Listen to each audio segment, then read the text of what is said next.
Hi, this is James Rousseau, and I'd like to welcome you to another episode of The Calling Solution, where we look to empower you through awareness and actionable insights. What are you willing to do to reach your ultimate potential, particularly if you've worked at something for a long period of time and already earning a high level of income? On this episode, I'm pleased to be joined by Alistair Edwards, small business owner and recognized community activist from Atlanta. During our discussion, Alistair shares his journey of rising through the ranks in retail management, managing flagship stores, earning a six-figure income, but then recognizing that for him, there was a better way to reach his potential and how he pursued it. Inducted into the 2003 class of Outstanding Atlanta and recognized as a leading activist, we also discuss his work with 100 Black Men of Atlanta and his current work as president of the Atlanta chapter of the National Sales Network. So sit back and listen up as we're about to link up with Alistair Edwards. All right, so I am with the one and only Alistair Edwards, hailing from Atlanta, Georgia. One of the people I've known since I joined LegalShield 4 years ago. Reigning what I would call one of the top trainers I've seen in the company. He is a award-winning trainer. He is a high income earner. I've known him to be a top management person who came out of the retail grocery store industry, but I'll let him tell his own story. And I've also known him to be a passionate person involved with the 100 Black Men of Atlanta, etc. So not only is he a business person, but he's been involved in a lot of social efforts in the community, so on and so forth. So why don't you start with, I always like to say, start with humble beginnings, man. Tell people where you started, where you grew up. Because one of the things I know here, by the way, folks, you should know, we are in Montego Bay, Jamaica. Yes, okay? Man. On a trip. He said, yes, man. You hear the authenticity in his yes, like I can say yes, man. But did you hear his yes, man? What did that tell you? And he's here with his mom. Yeah. Brought his mom on a trip. Brought mom to the trip. So talk about that. Why did you bring mom to the trip? Well, we're from Jamaica. My parents are Jamaican. I was born in England, lived in Jamaica from the age of 3 to 13. And so Jamaica is my roots, I would say. That's my best childhood memories are of growing up. What part of Jamaica? Mandeville. Mandeville, okay. Yeah, so in the mountains. Okay. I've never heard of Mandeville. Okay. Yeah. Okay. Yeah, so definitely enjoy the country, enjoy the island. So definitely wanted to make sure mom had an opportunity to come back and get some of the flavor. Yeah. So you guys going off property while you're here? Yes. Okay. Yeah, so we'll do a little bit of that. We went off today, did some catamaran. Tomorrow we're going to go to Ocho Rios and Duns River Falls. Nice. So talk about what led you down a path, man, because and you've got an interesting career in that. When you read it, you would say, brilliant, successful, knocking it out, Publix grocery store, rose through the ranks, six-figure income, a lot of accolades, people following you, leading on the sales charts. What made you decide to pivot? So first of all, talk about how you rose through the ranks in the retail grocery industry. Well, when I moved from Jamaica, I definitely wanted some spare change as a 14-year-old. Some spare change. You know what I mean? Some extra money. And my dad, we came from humble beginnings. And so when we first moved from Jamaica to America, it was actually what helped us initially was a house exchange. So we moved in Jamaica. We were considered fairly middle class, and we had a nice house in Mandeville. And we exchanged with a Jewish family who actually lived on Hollywood Boulevard in Hollywood Family. How'd you find that? How'd that come together? Well, based on my parents are Baha'is. Okay. And so Baha'i religion. And so, through that interaction and relationship, they wanted, the Sternbergers wanted to retire. Right.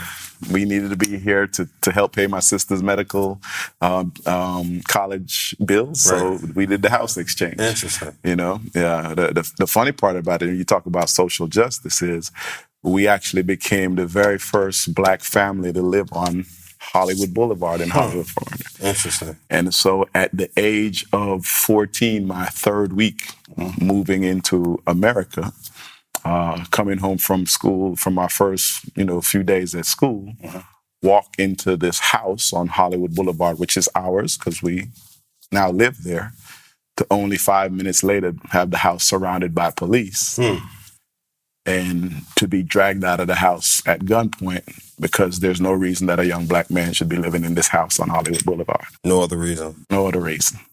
So somebody called and said I broke into the house. I was dragged out at the age of 13, 14, guns to my head. I learned at an early age of how things may be. You know, How'd you react to that? As a 14-year-old, scared. Yeah, sure. Scared. Yeah. Taken to the station. Of course, my parents came down. My mom came down eventually, and Oh, you were home by yourself? oh yeah, Oh, okay. yeah. Okay. Came down the station and raised pure hell. Yeah. The good news though is all the cops knew me from that point forward. Gotcha. You know what I mean? But it was terrifying. How'd your father react? It was tough on him. You know what I mean?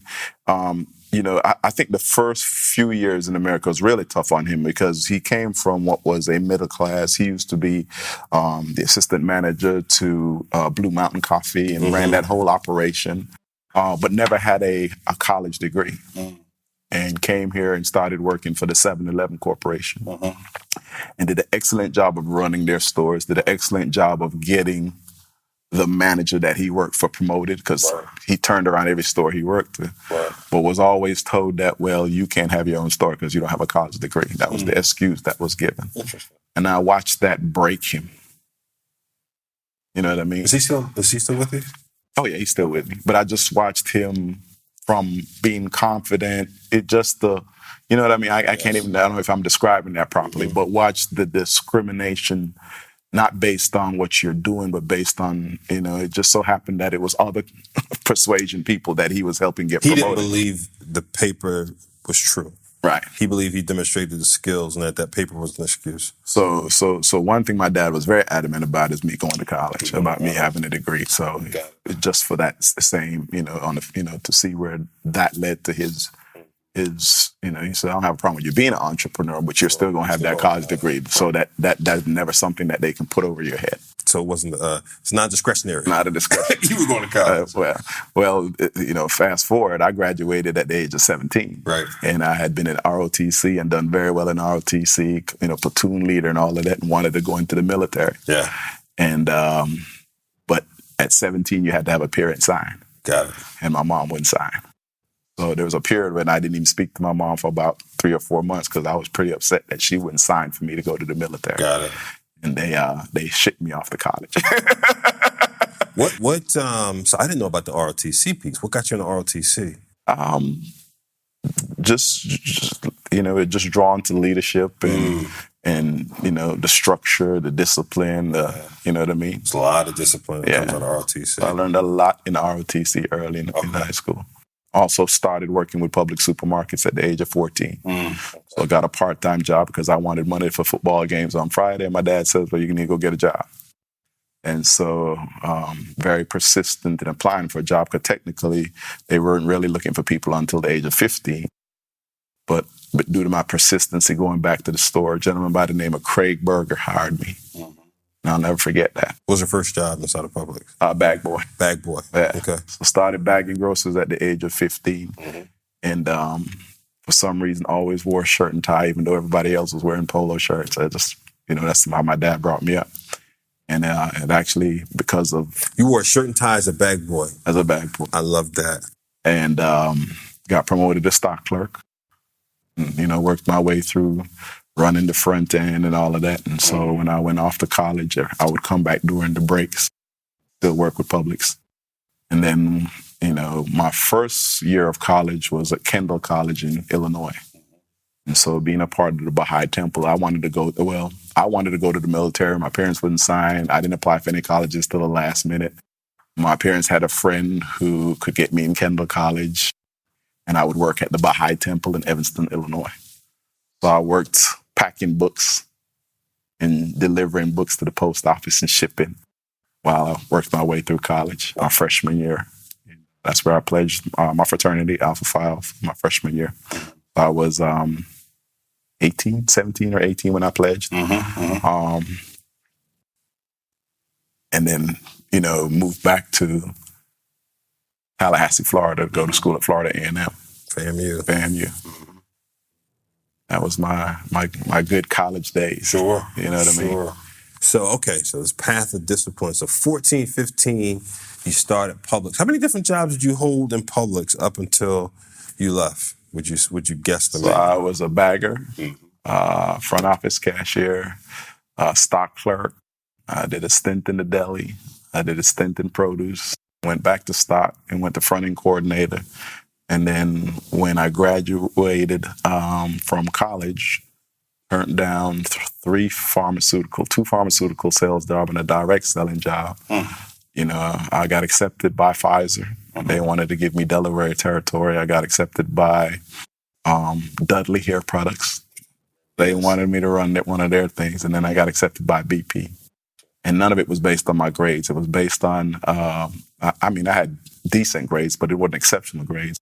It was based on the fact that, one, I had worked with Publix a long. Every interview I had was how many years I had already worked with Publix. Right. And the 3 summers I sold book door to door. Wow. In door-to-door sales with the Southwestern Book Company. That's a whole nother story. Right. And when I was actually getting ready to take the Pfizer job, it was going to be, I think, 40, 50,000 plus commissions. And it just so happened that was the same time Publix was moving into the Atlanta market. And I got a call from a district manager asking me to come up here and come to Atlanta and open one of the first stores. And I was, I will say, well, how much? They were like, well, we'll give you $10 an hour. And I'd already been working with them for years, $10 an hour. I got a $40,000 job offer. And I laughed and I was like, no. And I remember having a conversation with my dad and he says, son, I don't know much about pharmaceutical sales. I don't know much about petroleum. I don't know much about hair products. He says, but I know you've been in the grocery industry and you have a good track record with it. And he says, people will always have to eat. So I turned the $40,000 job down, took a $10 hour job, and moved to Atlanta and spent the first 6 months on the floor of my frat brother's house. Rodney Ray, who was my frat brother at FAMU, he moved. He got a job with Waffle House. He had an apartment with Troy, another one of our good friends from FAM. And so my first 6 months in Atlanta was sleeping in their living room on the floor while I worked with Publix. Right. And then the good news is 6 months, about 6 or 7 months later, I got promoted into management. Right. Second assistant manager. So, of course, the salary changed. And worked with them through assistant store manager, second assistant to assistant store manager to eventually, running some of their flagship stores. And you were in management how long there? About 15 years. What prompted you? Was it a gradual thing or was it like an awakening and realization to say, this is good but not good enough, I need to move and be an entrepreneur and own my own business? I was, it's funny, it came full circle. I was doing the things my dad had done with 7-Eleven. And no disrespect for these people, all great people. Right. When I was a second assistant manager, I trained the meat manager who happened to be white, great guy named Chuck, who was an excellent person to learn from this way by, but I was the one that taught him the back office. Gotcha. He fast-tracked and ended up being the divisional vice president. So I trained a lot of people who moved on. Right. I was the one that was like, we got a great store for you to work at. And I would go to that store, change the numbers around, and think a promotion was coming in, and I would get to have a great store for you to work at. And I think the turning point was when there was a location that I wanted. And they had put me in a majority black neighborhood for a store on Memorial Drive. And there was a store, we bought an A&P, and it was opening up in a predominantly white area. And I wanted that store. I knew it was going to be a good area. I knew the area inside and out. And I applied, I made it very clear I wanted the store, and was initially declined. So I went over my district manager and went directly to the divisional vice president, and I asked, what's going on with that store, and I was told, well, we don't have anyone to replace you at your location. And my question was, well, company this size, you're telling me what you're basically saying, you don't have any other black store managers to handle this location. It's basically what you're saying. Yeah. Right. And so I was eventually given that store. Ended up being one of their top stores. But then again, we got a great opportunity for you, which ended up putting me in another majority black store, which was in the Cascade area, a tough store. Different factors, when you talk about sales per customer and different things, there's just a whole lot of factors going to the grocery industry. And it was just a history of wanting to, at the time I was like, well, I think I know enough to be a district manager. My numbers show I'm a good I run a good store. My customers, I always have great customer service scores. So I'm trying to figure out why I'm not. And then I realized that somebody else was pulling the trigger. I had a district manager that told me he was pushing for me for a location that I wanted on Camp Creek. And the good news is my assistant, who eventually became a store manager, was the one that was given the promotion. And a great friend of mine, he and I, Felix Allen, are still best friends today, good friends today. But it was an awakening to me when I finally asked how was he chosen over me, and realized I wasn't even in the running. Right. When I thought my district manager was telling me that he had put my name in, and I found out that wasn't really the case. Right. And so I decided, okay, so as long as someone else is controlling my progression, right, this wasn't where I really wanted to be. I wanted to be in control of my progression. Got it. So it was less about Publix. It was more about that example showing you how systems work. No, don't get me wrong. Publix is an excellent company. Knock on wood, it never happens. If LegalShield was to shut down today and I had to go get a corporate or a weekend job, grocery industry is what I know. I'd probably go back to Publix. It's a great company, great stock options, which was a very good for me and what I did in the time I was there. So if I was looking for a job, it would be a great company to work for. But in every job, it's not. I think where people make the mistake is the company's bad. No, it's not the company. You come across bad people. Right. You know what I mean? It's a great I had several great district managers. John Clark, West York. All great district managers that taught me a lot. Taught me about cleanliness, customer service, all of that stuff. I just get one person that is just not who they said they were. You know what I mean? And you can't blame the company on the one person. I look at things that happen today. You look at the big issue with Starbucks, and you say the whole Starbucks company is racist. No, you had a racist person who just happened to work for Starbucks. Great example. And because of their ignorance, they caused the company a whole lot of bad reputation. So it just reminds me that we as individuals have to understand that we're not only responsible for ourselves, but we're responsible for whatever it is we represent. You know what I mean? A lot of stuff rides on who we are and how we treat people. So you had a skill set that lends itself to a lot of things you could have done, right? Because at that point, you're a general manager who had done a lot of things, led people, knew how to open new stores, knew how to operate in different geographic environments, deal with different customer demographics, hire, fire, everything in between. You could have chosen a number of different entrepreneurial opportunities. How did you evaluate and determine this was the right entrepreneurial opportunity, this being LegalShield? Well, LegalShield came to me a weird way. I actually one day went and did a career day. I was speaking at a career day, and it just so happened that Ron Green, a retired Black Hawk pilot from the military. Black Hawk pilot? Yeah, okay. So he was there also, and he had started his LegalShield business and was building his team. And so came to my store one day and said, "Hey, I want you to come take a look at this LegalShield opportunity." I asked two questions. What is it? He says network marketing. I says not interested. I'd watched my sister do Amway for years. I did a little bit in network marketing with New Skin. I did a thing called LoConnect. You know what I mean? So I had done some network marketing, never had the results that I really thought I should have. So I was kind of wrote network marketing off. And then but he would come to my store every single week asking me to come to this meeting. And so I finally decided one day I'm looking at my cameras and I see my front and I'm like, call my front office cashier. I was like, look, whatever you do, you tell him, man, I'm not here. But he wouldn't leave. He saw my car front. So I was like, Ron, what part of no don't you understand? And he says something that, it just made me think about how you evaluate things. He says, look, Mr. Edwards, is it fair to say that all of your good decisions are usually made when you have 100% of the facts? I said, fair enough, fair statement. He says, look, all I need you to do is come and get 100% of the facts. He says, no matter what you decide, I'll never bother you again. He says, but if you don't come, I'll be here next week. So that's what got me to go. Just to get the facts and say, no, I'm not interested and move on. Right. But what I saw made sense. You know what I mean? So what I saw made sense, decided to join the business. My first full year in the business was blessed to earn an extra $30,000. So I was making six figures with Publix, working 60 hours a week, 50, 60 hours a week. And part-time made an extra $30,000. Right. Second year, I think I did a little over 50. Third year, a little over 87. Then my fourth year is when they called and told me, hey, you're one of our newest six-figure ring earners. And I was like, wow, I'm making six figures 40, 50 hours a week. I'm making six figures 10, 15 a week. Then the amazing thing, residual income started kicking in. And I was realizing there were weeks I wasn't really working as hard as I could have been. but I was still generating $4,000 or $5,000 a month in residual income.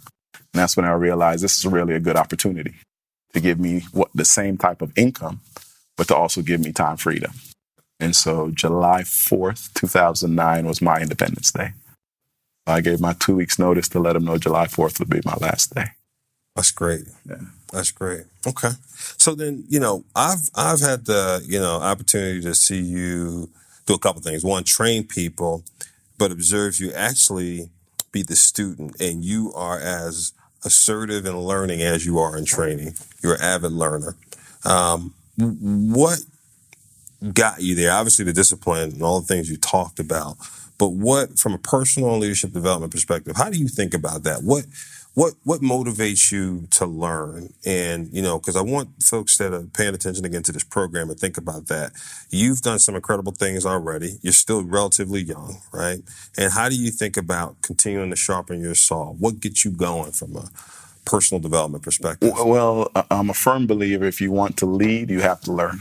And you can't lead if you haven't learned how to lead.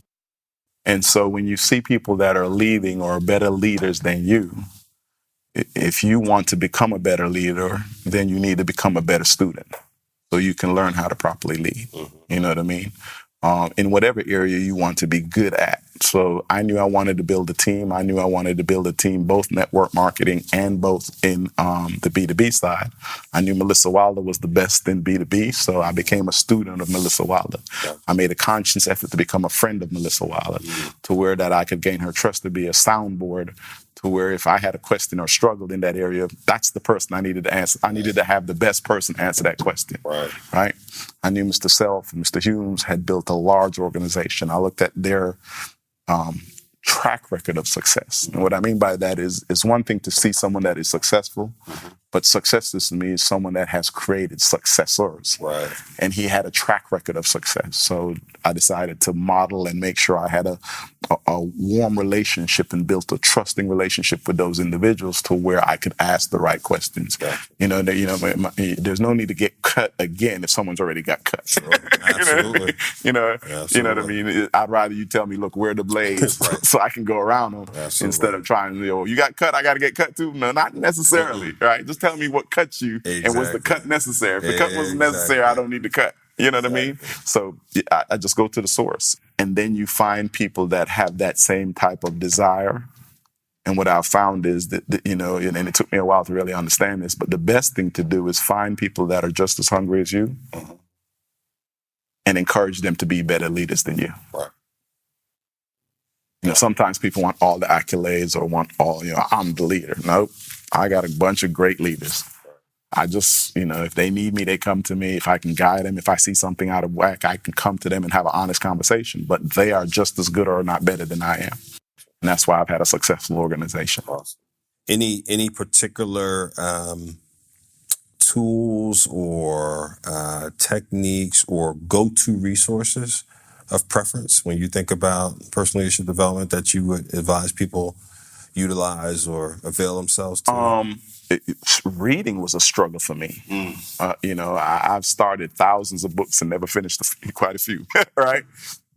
So, but personal development has been a major. And so where I've sought help more so is I do a lot of audio, YouTube, and I find short bursts are better for me. Gotcha. So I can do 10, 15, 20 minutes of a Paul J. Meyer or a Les Brown or, you know what I mean? Yes. But you have to have that coming in to keep you going. Right. You know what I mean?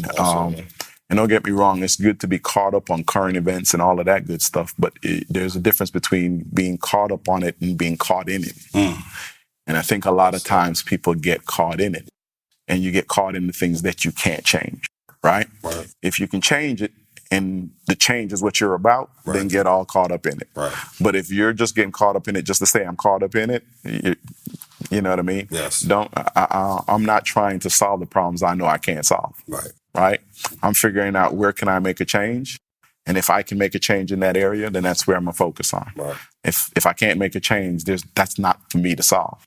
And I think if people understand, you just need to figure out what's your responsibility and what isn't. I think it feels like about 2 years ago, you invited me to Atlanta to be a part of. I forget the name of the event, but I think it was hosted by 100 Black 100 Black Men of Atlanta. Yeah, for our Project Success. There you go. And man, I was overjoyed by the number of, if I remember correctly, high school children that you guys were honoring, right? You were helping them get to college. Was that event?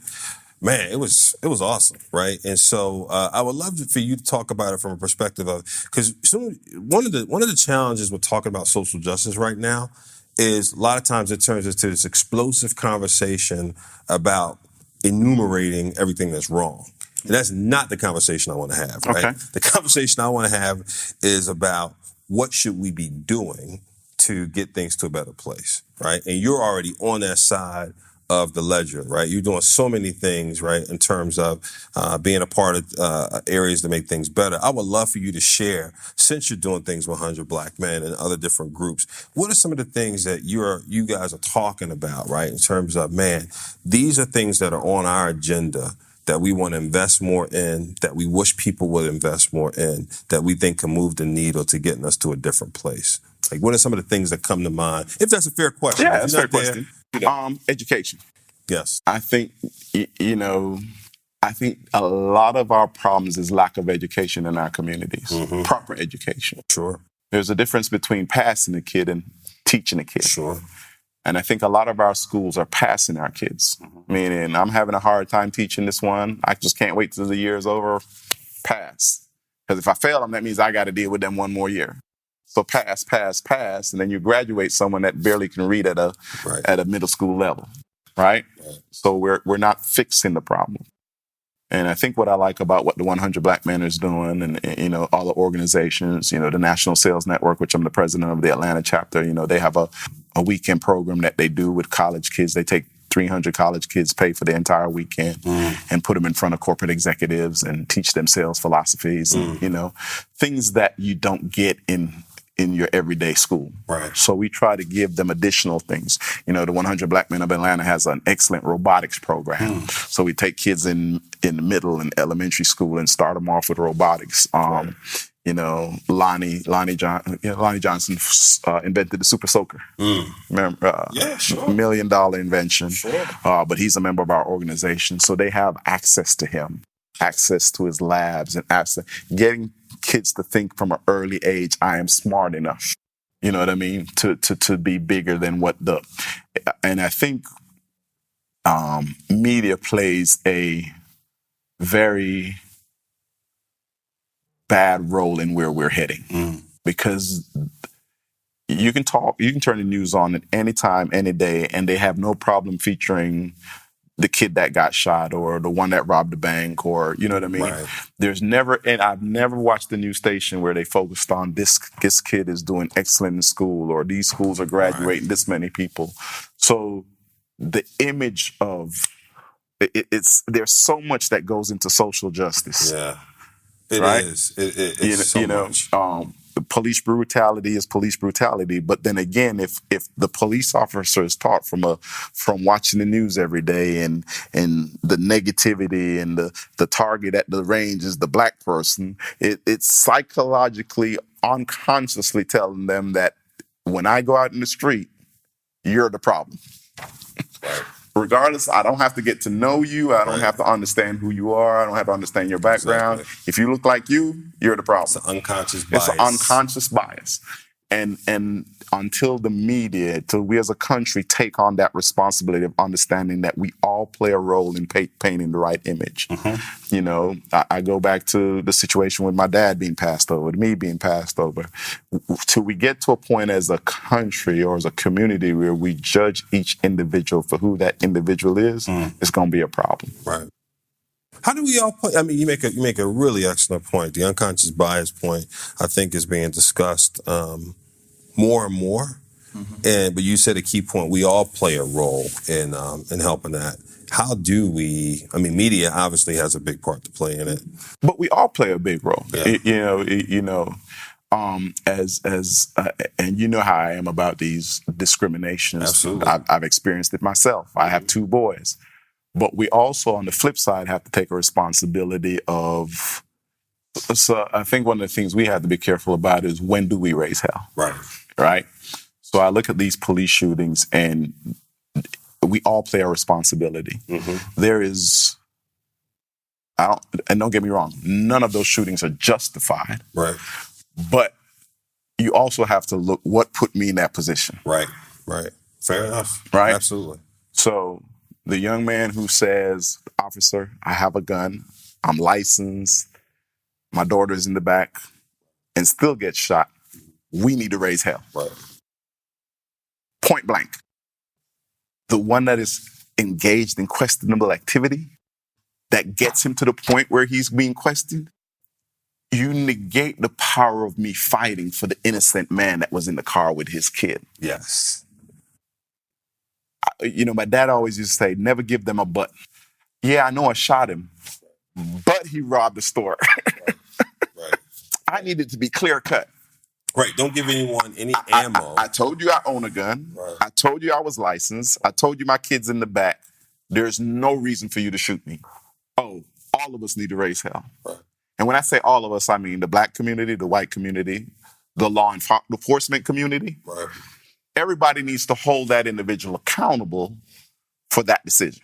But if we are legitimately putting ourselves in questionable situations, right, we got to be careful how you can't ask all of us to come running to your defense when you shouldn't have been in that situation. Right. I double down, double click, 5X, 10X what you're saying. And I say that because I have an officer on my team, and I worry about her every day having to deal with those that are doing the questionable things. And what I think is important is the same, and I would love to see if you agree with this, the same effort we would rally around scenario 1, where the person was totally in the right and got mistreated. In scenario 2, we need to go back to the person who put themselves in that situation, and as a community in love, help correct them. Right. Because you're putting everyone at risk. And it goes back to my first connection. Right. It goes back to education. Yes. Because if we properly educate the person, that situation shouldn't be an option. So it's all... It's full circle. It's perpetual circle. It's so many dynamics that go into... Yes. If I was properly educated and the job opportunity was right or available to me, or I wasn't discriminated because of it, I wouldn't be putting myself in these dumb situations. So on this one, because we could talk probably for 2-3 hours, if you were to, on the social justice topic, say, hey, audience, do one thing for me, it would be invest in education. Is that what you would say? Yeah. Invest in education. Where would you tell them to invest? What would you tell them to do? What would be the action item? Please do this for me relative to education. What would you say? 1, lead by example, first of all. Because our kids watch what we do, not what we say. So lead by example. 2, and I say this for education and racism, it's to a point now I think we have to start at elementary level and totally work on making sure that everyone is included, everyone is properly educated, and everyone has an opportunity. When you bring people onto your team, or if you were talking to the Alistair at 20 or 25 years old, what would be the 2 or 3 pieces of advice you would impart, knowing what you know now? Knowing what I know now, I would have started reading 10 pages of a good book as soon as possible. To any parent out there, I need you to get your kids in the habit of reading 10 pages of a good book every single day to set the mindset to success. Yeah, absolutely. The right books, The Think and Go Rich, How to Win Friends and Influence People, The Slight Edge, Today Matters, all good books to set the mindset. My second thing is you got to have your children do some type of community service to appreciate, 1, where they are in life, but also to appreciate who they are in life. You got to build them a sense of community to let them understand that as good or as bad as you have it, someone has it worse. So whether that's, working at a food bank or feeding the homeless or something like that, or Habitat for Humanity. You got to get people in the habit of serving others. I would say I've given away more money than I've made, but I can't say that. I've given away a lot of money, and because I've given away a lot of money, I've made even more. It's the craziest Funny thing. how that works, isn't it? It's the craziest thing. Guys, you've heard it right here from Mr. Alistair Edwards. And, man, just so many takeaways that I took. One, the ROTC has brilliance in getting a job. Think about the shirt and tie going to Publix every day. I used to remember one of my mentors used to always say that, don't dress for the job you have, dress for the job you want to be in one day. Think of going to military, think of going to college, think of 23 years or 27 years in public. 26, 27 years, but then think of the understanding and not being, what's what I'm looking for, not being angry about what happened at Publix, but understanding just his realization of how the system works. When somebody else is in control of those decisions, he decided he wanted to be an entrepreneur and be in control. And by the way, one of the things I want to make sure people understand during this program, there's nothing wrong with deciding to stay and be in the job. There's nothing wrong with that. We need people to be in jobs, but you should always make a conscious decision whether or not you want to be an employee or an employer. I always say stay because you want to, not because you have to. That's exactly right. And then his brilliance on being in social justice, being involved with 100 Black Men and other things he's doing. So thank you for being a part of this. We appreciate it. Appreciate it. Thank you for linking up with me for another episode. You are informed, empowered, and now you can be accountable. 3 points to recap from this conversation. Point number one, everyone has a different path because everyone has different potential. Define yours and what you're chasing. Then define your goals, and that way you can walk your path. Point number two, as Alistair talked about, parents particularly, focus with your children on education. Lead by example in terms of demonstrating that education with 10 pages of a good book every day, establishing the mindset of success as early as possible. And then point number three, community service, helping our children understand where they are and who they are, building a sense of community. Beyond that, nothing else has changed. Thank you again for linking up.